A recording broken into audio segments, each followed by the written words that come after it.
The morning sun rose over the Frontier Academy, like it had every morning for the past 12 years.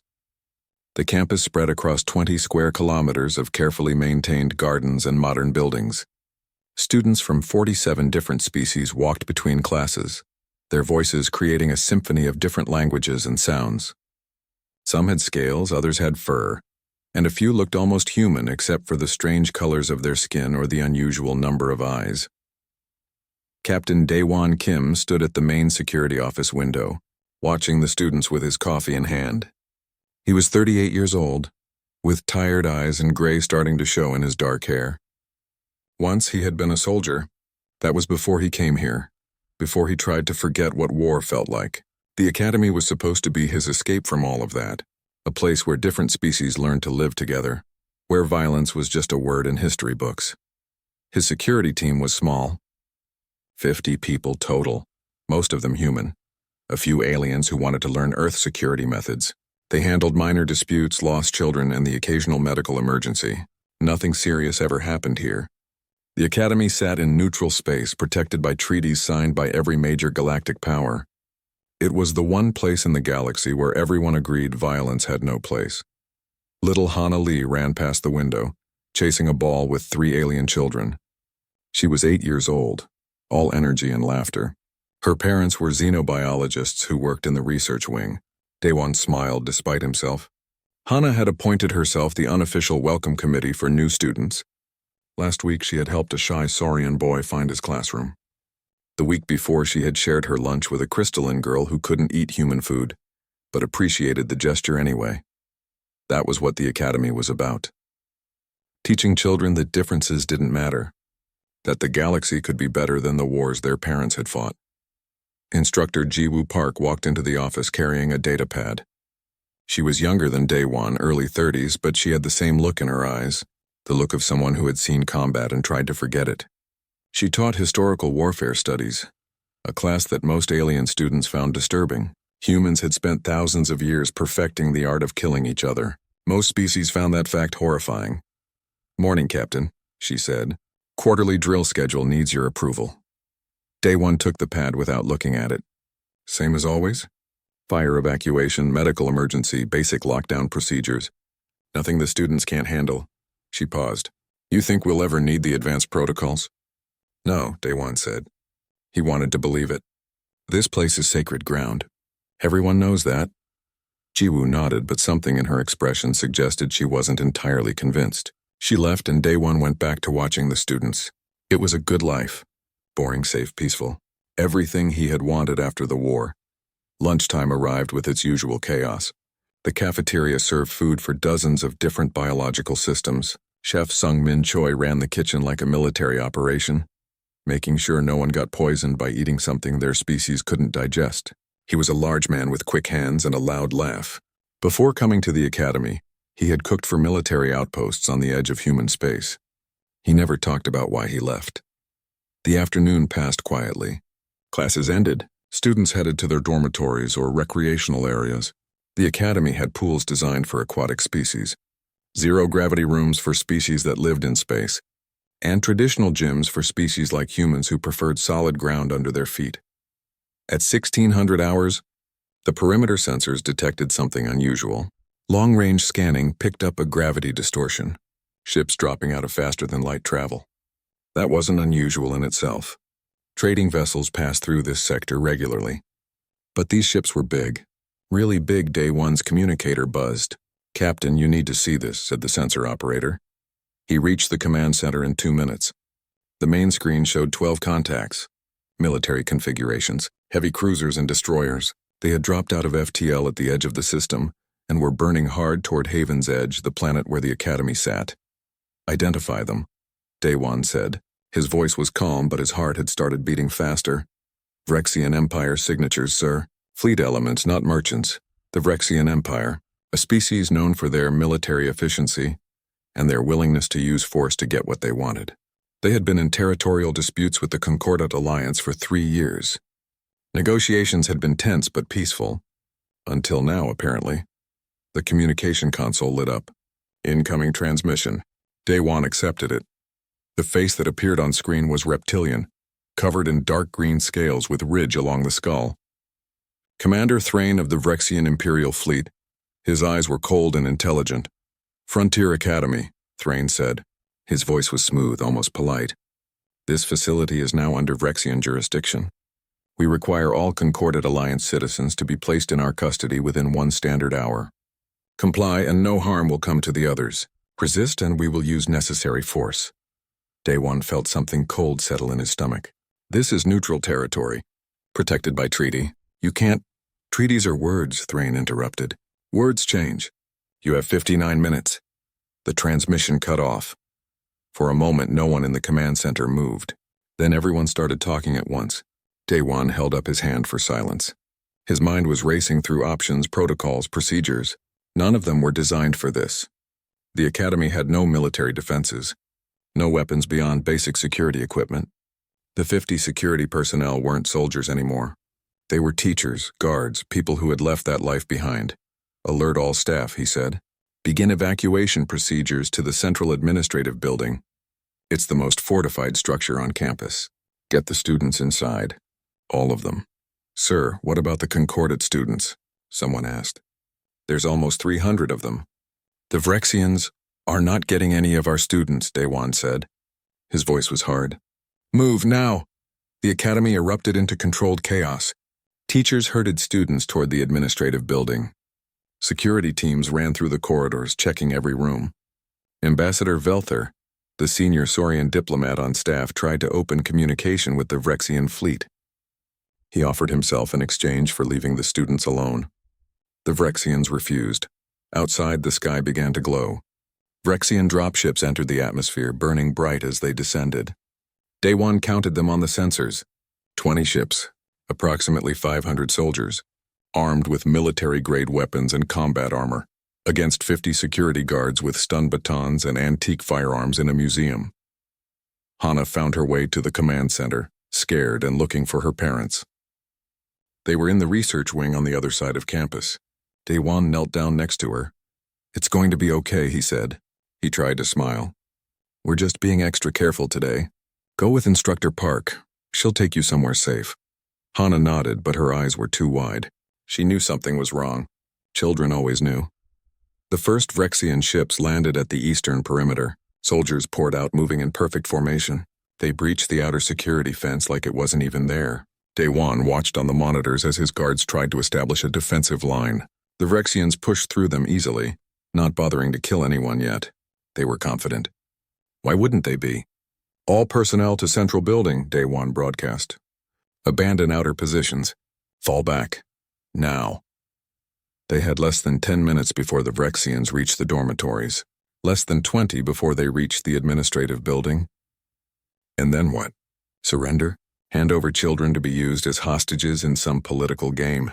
Day One looked at his reflection in the dark monitor screen.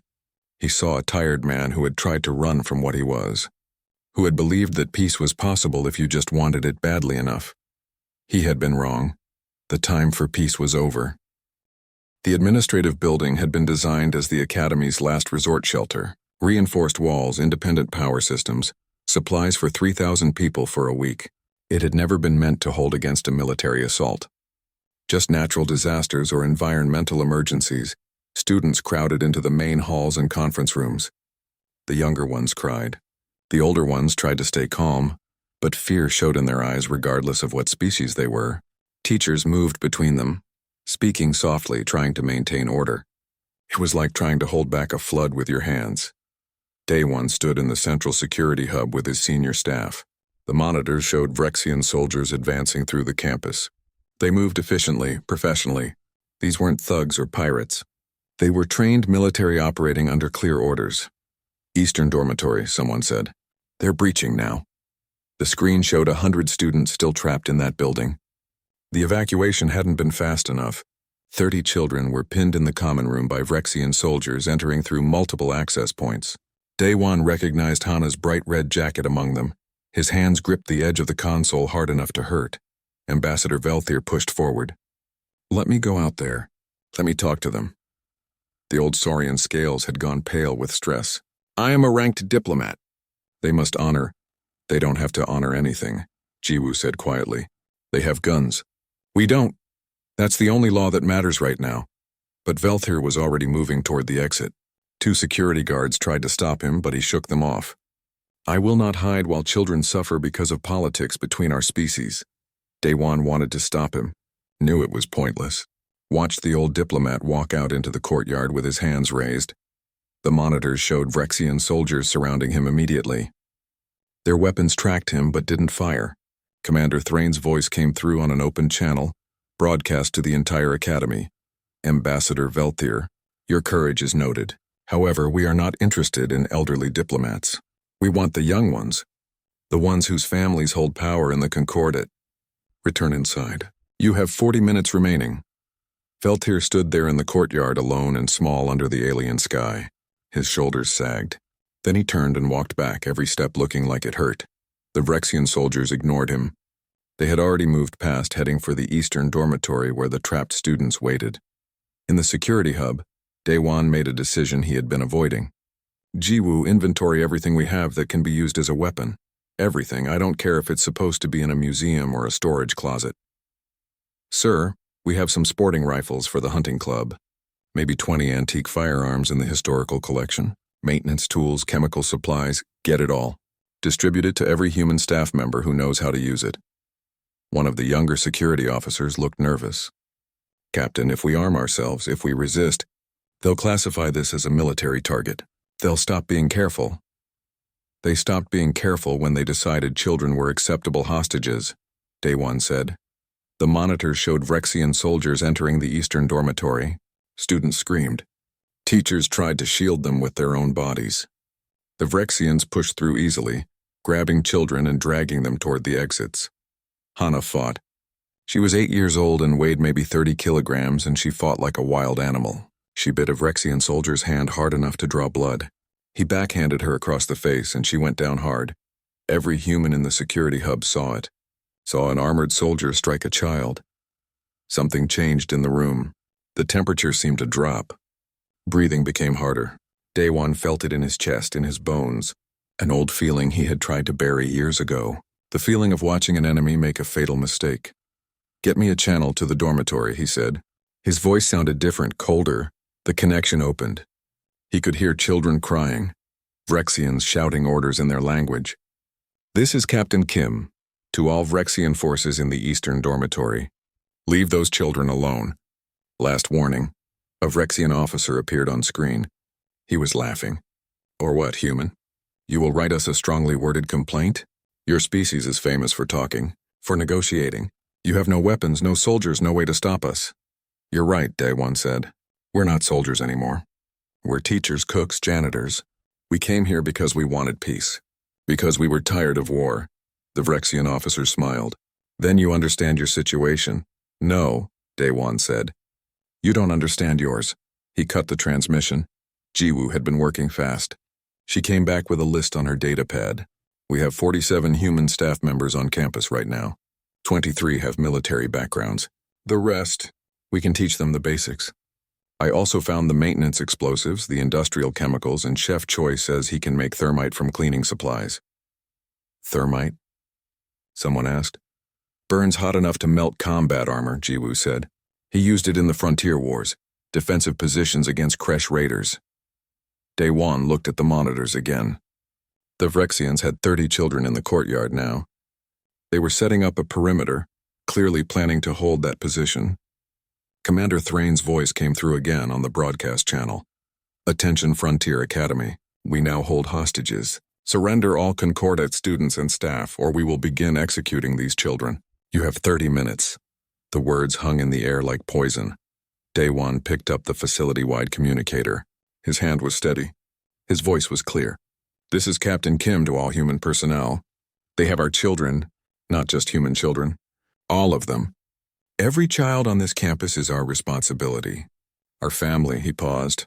Around the academy, humans stopped what they were doing and listened.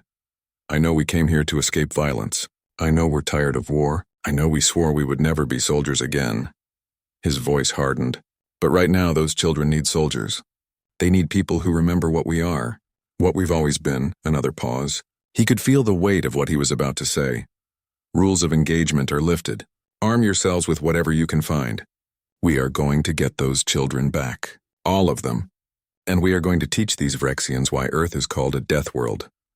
The channel went quiet. Then across the academy, humans began to move. In the kitchen, Chef Sung-Min Choi put down his cooking knife and picked up a cleaver. His two assistants started mixing chemicals they had learned about in a war 20 years ago. In the library, old Yuna Han pulled a letter opener from her desk drawer and tested its weight. She had been a field researcher during the expansion wars. She remembered how to fight. In the maintenance wing, 3 workers opened the equipment lockers and pulled out cutting torches, nail guns, and industrial cable.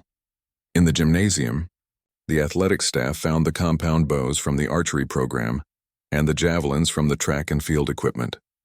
47 humans, none of them in uniform, none of them officially soldiers, began preparing for war. Jiwoo assembled a team of 6. She knew the facility's ventilation system like she knew her own face, large enough for humans to move through, too small for Vrexians in their combat armor. She looked at the 5 people with her. A janitor, 2 teaching assistants, a medical technician, and a groundskeeper. None of them were trained soldiers. "Can you do this?" she asked them. They looked back at her with hard eyes, with the eyes of humans who had been pushed too far. "For the kids," the janitor said. "Whatever it takes." On the monitors, Hana climbed to her feet. Her face was bleeding where she had been struck. She looked up at the Vrexian soldiers surrounding her and her friends. She was scared. She was hurt, but she was also angry. She screamed, not a scream of pain or fear. A scream of pure rage at the injustice of it. A scream that said she wasn't giving up, wasn't going to let them hurt her friends, wasn't going to stop fighting no matter how big they were. Every human in the academy heard that scream. And something very old. Something that had survived ice ages and predators and 10,000 generations of war, woke up in their blood. The Vrexians had made their second mistake. The first was threatening the children. The second was assuming humans were peaceful because they chose to be, not because they were dangerous and chose mercy. They were about to learn the difference.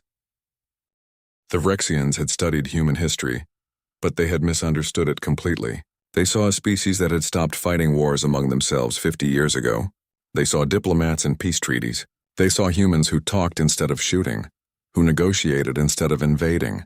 They thought humans had evolved past violence. They were wrong. Humans had not evolved past violence. They had survived it. For 200,000 years, humans had been the most dangerous predator on a planet full of predators. They had hunted animals bigger and stronger than themselves. They had endured ice ages, plagues, and famines. They had spent 10,000 years perfecting the art of killing each other, learning every possible way to end a life. And then, 50 years ago, they had looked at what they had become and chosen to stop. Not because they couldn't fight anymore, because they didn't want to. They had learned mercy, diplomacy, peace. They had decided that all their strength, all their capacity for violence, would be tools they kept locked away until someone threatened their children. Jiwoo moved through the ventilation shaft with practiced silence. Behind her, 5 people followed, trying to match her movements. The shafts were dark and cramped, but Jiwoo had memorized every turn during the quarterly safety inspections. She knew exactly where the Vrexian patrol patterns had gaps. Below them, through the ventilation grates, Vrexian soldiers walked in formation. 8 of them, moving down the corridor toward the science wing. They were confident, weapons held ready but not raised. They expected resistance from the humans to be minimal, protesters maybe, people shouting and blocking corridors, not actual combat. Jiwoo held up her hand. "Stop. Wait."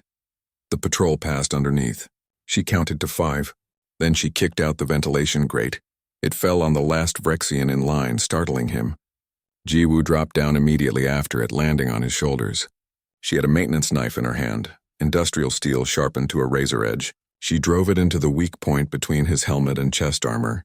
The Vrexian went down. The others in her team dropped from the shaft. 5 humans against 7 Vrexians. The fight lasted 15 seconds. The humans didn't fight fair. They didn't follow any rules. They went for joints, throats, eye lenses. They used the Vrexians' own weapons against them the moment they got a hand on. 1. A teaching assistant took 3 hits to his chest armor before he managed to tear a plasma rifle away from its owner and fire point blank. The medical technician broke her arm but kept fighting with the other one. The groundskeeper took a blast to the leg and still managed to bring down his opponent with a nail gun to the face shield. When it was over, 3 humans were wounded. All 7 Vrexians were dead. "Take their weapons," Jiwoo said. She was breathing hard. There was blood on her hands and she wasn't sure whose it was. "Ammo, grenades, anything useful? We keep moving." They climbed back into the ventilation shaft and were gone before the next patrol arrived. In the kitchen, Chef Sungmin Choi worked with the calm efficiency of someone who had done this before. His 2 assistants mixed chemicals while he prepared the containers. Thermite was simple: iron oxide and aluminum powder. It burned at over 3,000 degrees when ignited. Hot enough to melt through combat armor. Hot enough to turn a room into an oven.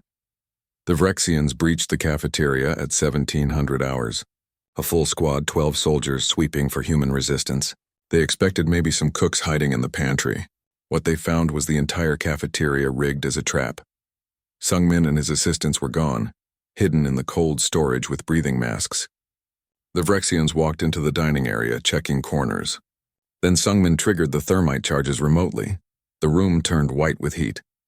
Vrexian armor could withstand plasma fire, could stop most ballistic rounds.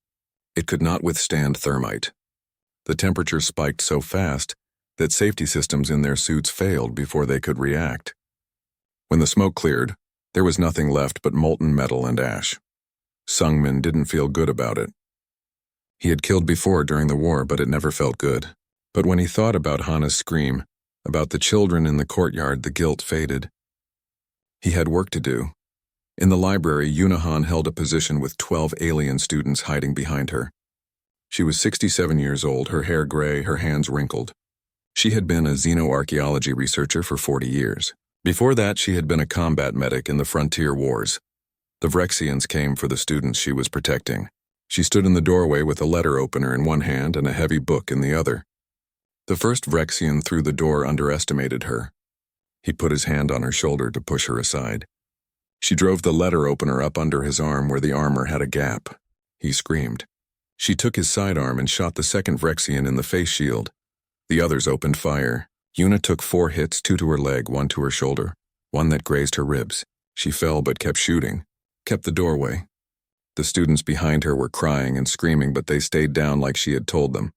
It took 6 minutes for help to arrive. When Jiwoo's team burst in from the ventilation shaft above, they found Yuna still conscious, still holding the doorway. 3 dead Vrexians in front of her. The students were safe. "You're insane," Jiwoo said, kneeling next to her with a medical kit. "I'm human," Yuna said. She smiled through the pain. Same thing when children are involved. Across the academy, the pattern repeated. Humans who had been peaceful for years remembered what they were, what they had always been capable of. A janitor used industrial cleaning acid to blind a patrol before taking them down with a pipe wrench. 2 administrative assistants lured Vrexians into a room and sealed it, then vented it to vacuum. A music teacher used piano wire as a garrote. They didn't fight like soldiers. They fought like survivors, like predators who had been backed into a corner. And the Vrexians, for all their training and equipment, had never faced anything like it. Daewon led a team of 6 toward the eastern dormitory. They moved through the service corridors, avoiding main passages where Vrexian patrols were heavy. His team carried a mix of weapons: antique rifles from the museum, Vrexian plasma weapons taken from dead soldiers, improvised explosives, and simple blades. They moved quietly, using hand signals. No one spoke. They had all served together in the past in different units, different wars, but they all remembered the basics. Move as a unit. Watch your corners. Trust the person next to you. A Vrexian patrol crossed their path. 8 soldiers moving fast, heading toward the sound of fighting in the cafeteria section. Daewon's team let them pass, then followed them. Persistence hunting, the oldest human strategy. Track your prey, wait for the right moment, strike when they're tired, distracted, vulnerable. The Vrexians stopped at an intersection, checking their tactical displays. Daewon's team hit them from behind. Fast, brutal, efficient. The fight was over in 30 seconds. 8 Vrexians down. 1 human injured, a cracked rib from a glancing blow. Take their ammo, Daewon said. Keep moving. They were getting closer to the eastern dormitory. closer to the courtyard where 30 children were held hostage, closer to Hana. On the monitors in the command center, the security staff watched in shock as human teams systematically dismantled the Vrexian ground forces. Squad by squad. Patrol by patrol. The Vrexians had numbers and equipment. The humans had home territory advantage, desperation, and something the Vrexians had not accounted for. Humans didn't stop. When injured, they kept fighting. When outnumbered, they found a way to even the odds. When outgunned, they closed the distance and made it personal. They had evolved as persistence hunters. As social predators who could work together seamlessly, they had spent thousands of years learning how to kill, and then they had tried to forget. But you never really forget. The knowledge was always there, buried under civilization and morality, waiting for the moment when it was needed again. Commander Thrain watched from orbit as his tactical display showed red markers disappearing one by one. Each marker was a squad. His invasion force was being torn apart by maintenance workers and teachers. By people who were not supposed to be soldiers.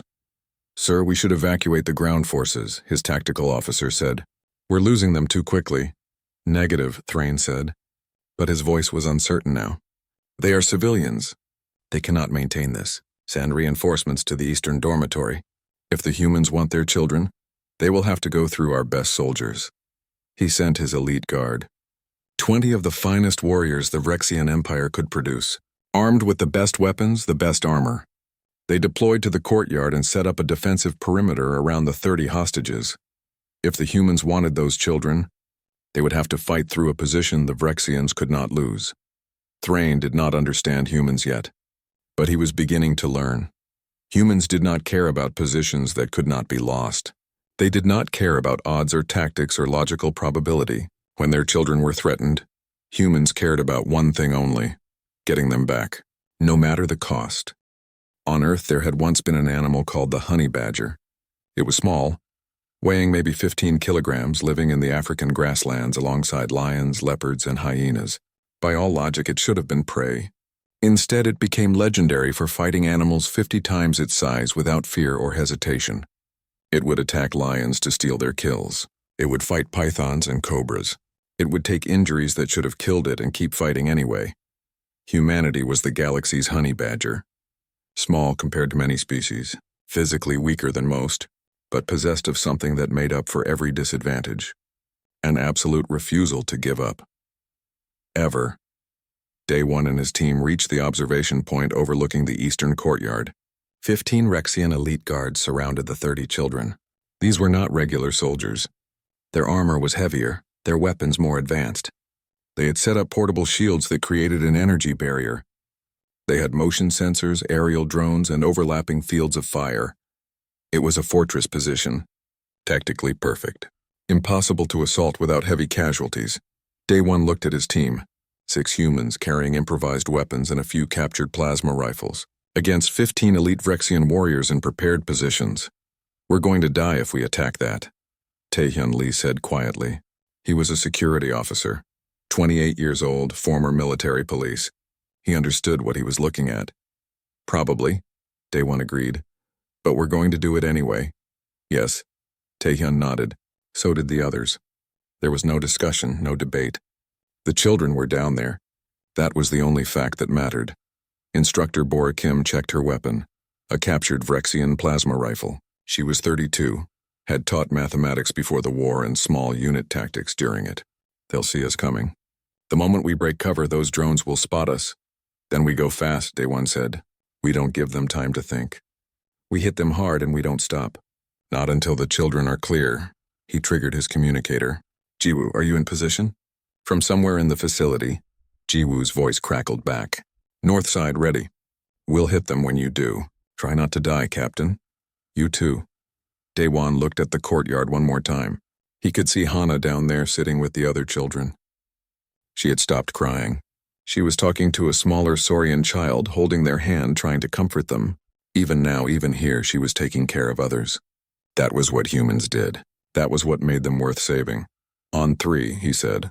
1, 2, 3, they broke from cover running. The Vrexian drones spotted them immediately. Alarms sounded. The elite guards turned, weapons raised. Energy shields flared to full power. The Vrexians had every advantage except one. They did not understand what they were facing. Day One's team did not slow down. They did not take cover. They ran straight at the position, firing as they came.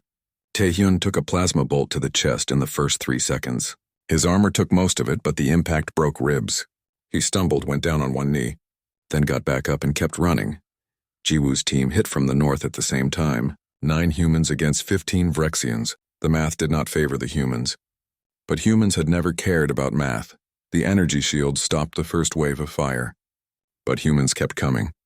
Bora reached the shield perimeter and threw an improvised explosive at the generator. It detonated. The shield flickered and died. She took 2 plasma bolts to her side immediately after. Her armor saved her life, but not her arm. She could feel bones shatter.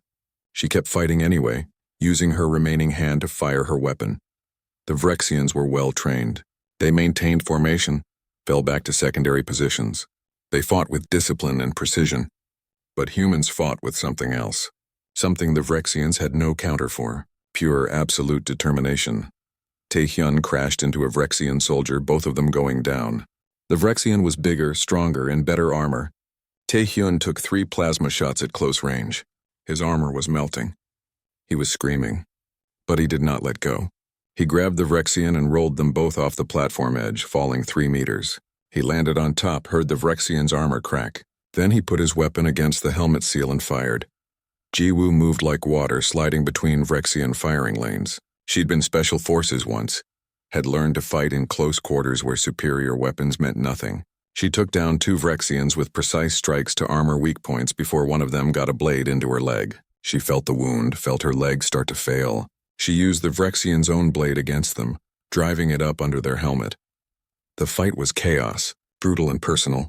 No tactics, no strategy, just desperate humans trying to reach children while Vrexian elites tried to stop them. Daewon fought through 2 guards, taking hits that would have killed him without armor. His vision blurred. His ribs were broken. Blood ran from a cut above his eye. He could not stop. Would not stop. He saw Hana through the fighting, saw her small face watching in terror. He kept moving. A Vrexian elite stepped in front of him. Huge, armored, weapon raised. Daewon was out of ammunition. His knife was broken. He had nothing left but his hands and his will. He charged anyway. They collided. The Vrexian was stronger, threw Daewon to the ground, raised his weapon for the killing shot. Then Taehyun hit him from the side, having climbed back up the platform despite wounds that should have left him unable to move. The Vrexian's shot went wide.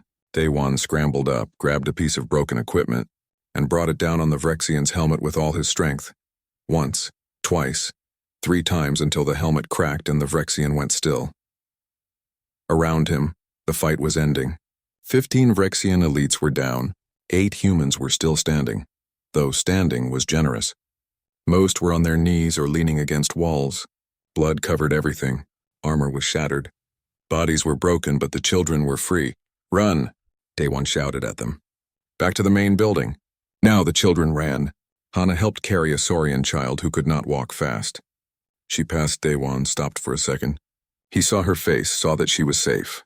That was enough. From above, Vrexian reinforcements were coming. Daewon could hear the dropships. His team could not fight anymore. They had nothing left, but they had bought enough time. The children were running, getting clear. Human teachers met them halfway, shepherding them to safety. Jiwoo's team provided covering fire, using the last of their ammunition to slow the Vrexian advance. Daewon collapsed against a wall. His communicator crackled. Sungmin's voice. "Captain, the landing zones. I've rigged them with the last of the thermite. If they try to land more troops, do it," Daewon said. His voice was weak. Everything hurt. "Burn them." 3 Vrexian dropships came in for landing. The ground underneath them erupted in white fire. Thermite charges hidden in the landing zone ignited simultaneously. The ships had no time to react. 2 crashed immediately. The 3rd managed to gain altitude but was burning, systems failing. It limped back toward orbit, trailing smoke. In orbit, Commander Thrain watched his tactical display with growing horror. He had sent 500 soldiers. Less than 200 were still combat effective. His elite guard was gone, 3 dropships destroyed, and the humans were still fighting.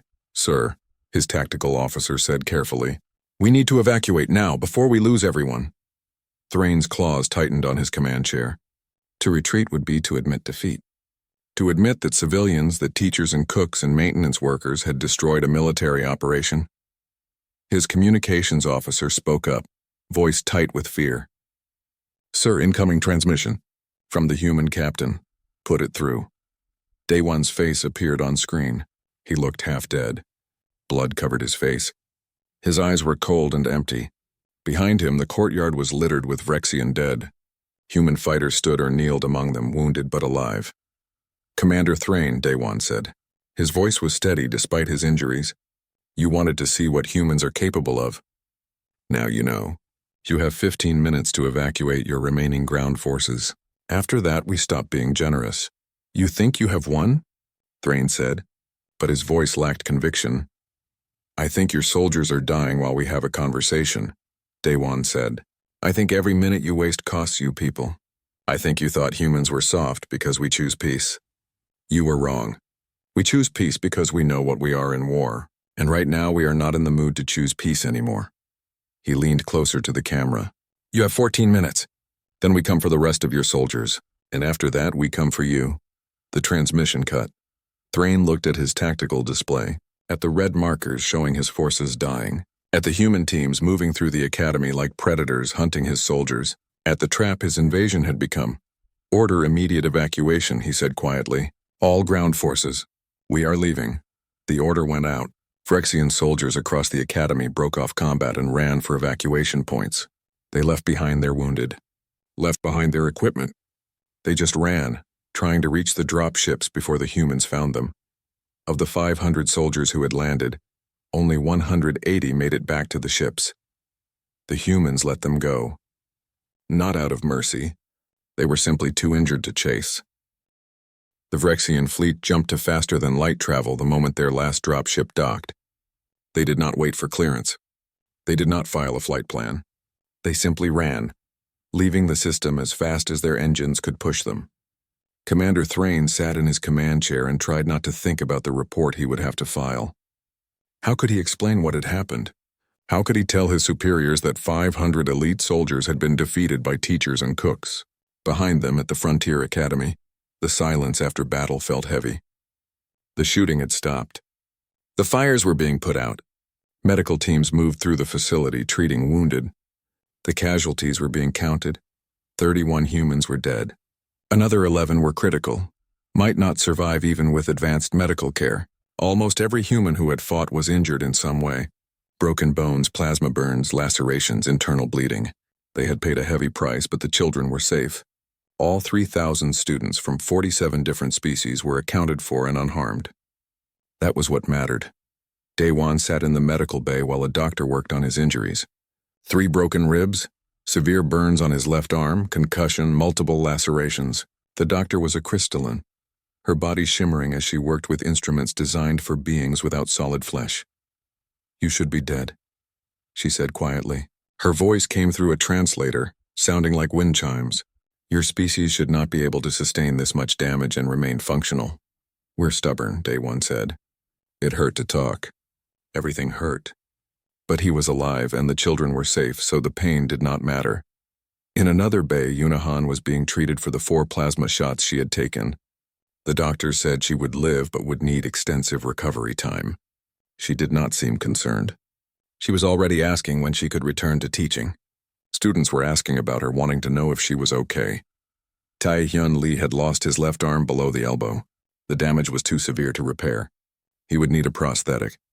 When the doctors told him, he just shrugged. Could have been worse. Could have lost both arms. Then how would I hold Hana when she needs a hug? Across the academy, similar scenes played out. Humans being treated for injuries that should have killed them. Aliens watching in amazement as the same people who had fought like demons hours ago were now gentle and kind again. Sungmin went back to the kitchen as soon as the doctors cleared him. Started preparing food for 3,000 hungry students. Bora Kim, with one arm in a regeneration sleeve, was already planning the reconstruction of damaged classrooms. The transformation was complete. The warriors had become teachers again. Just like that. As if the violence had been a suit they wore and then took off when it was no longer needed. Ambassador Velthier walked through the academy grounds, looking at the damage. The eastern dormitory was heavily damaged. The cafeteria was destroyed. Scorch marks and bullet holes covered walls throughout the facility. 31 graves were being prepared in the garden. Plots for humans who had died protecting children that were not their species, not their responsibility, but whom they had claimed as family anyway. He found Daewon sitting outside the medical bay watching the sunset.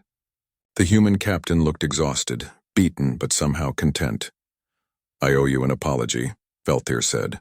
"My people, the Concordat, we thought we understood humans. We thought you were peaceful. Weak even. We were wrong. We are peaceful," Daewon said. "We choose peace every day. It's just that when someone threatens our family, we remember what we were before we made that choice." "And what were you?" "Survivors," Daewon said. "The most dangerous predator ever to evolve. We spent 200,000 years learning how to kill everything that threatened us, including ourselves. Then we decided to be better than that. But the knowledge is still there. The instincts, the capacity, we just keep them locked away until we need them." Veltir was quiet for a long moment. Then he said, "I'm sending a message to the Concordat Council, recommending immediate military alliance with humanity. I believe they will accept." Daewon nodded. He did not look happy about it. "We didn't want that. We came out here to escape war." "I know," Veltir said, "but the galaxy needs to understand what you are, what you can do, not as a threat but as a promise, that if they stand with you, if they become your family, you will protect them the way you protected our children today." The security footage of the battle had already begun spreading through galactic networks, not edited propaganda, but raw camera feeds from the Academy's security system. The galaxy watched as humans transformed from peaceful educators into relentless warriors. They saw Yunahan hold a doorway against impossible odds. They saw Taehyun keep fighting with injuries that would have killed most species. They saw Jiwoo and her team take down trained soldiers with improvised weapons and pure determination. And then they saw those same humans, hours later, comforting scared children, cooking food, teaching classes. The contrast was shocking. The speed of the transformation was frightening. Across the galaxy, military analysts studied the footage, tried to understand what they were seeing. One human military historian provided commentary that spread widely. "This is what people do not understand about humans. We are not peaceful because we cannot fight. We are peaceful because we fought for so long, with such intensity that we learned what violence truly costs. We looked at what we had become and chose to be better. But that choice does not erase what we are. It does not remove our capacity. It simply means we save it for when it is truly needed. And when we decide it is needed, when our family is threatened, we do not hold back. We cannot hold back." 200,000 years of evolution as apex predators takes over, and we become what we evolved to be. Efficient, relentless, unstoppable. The galaxy sees our peace and thinks we are weak. They are wrong. Our peace is the most dangerous thing about us, because it means we have the capacity for terrible violence and choose not to use it, until we have to. The Vrexian Empire issued a formal apology. They paid reparations. They signed treaties promising never to target civilian facilities again. Commander Thrain was relieved of command. The Empire did not want to admit what had happened, but the footage was everywhere. Everyone knew. A military operation had been destroyed by civilians, by people who were not supposed to be soldiers.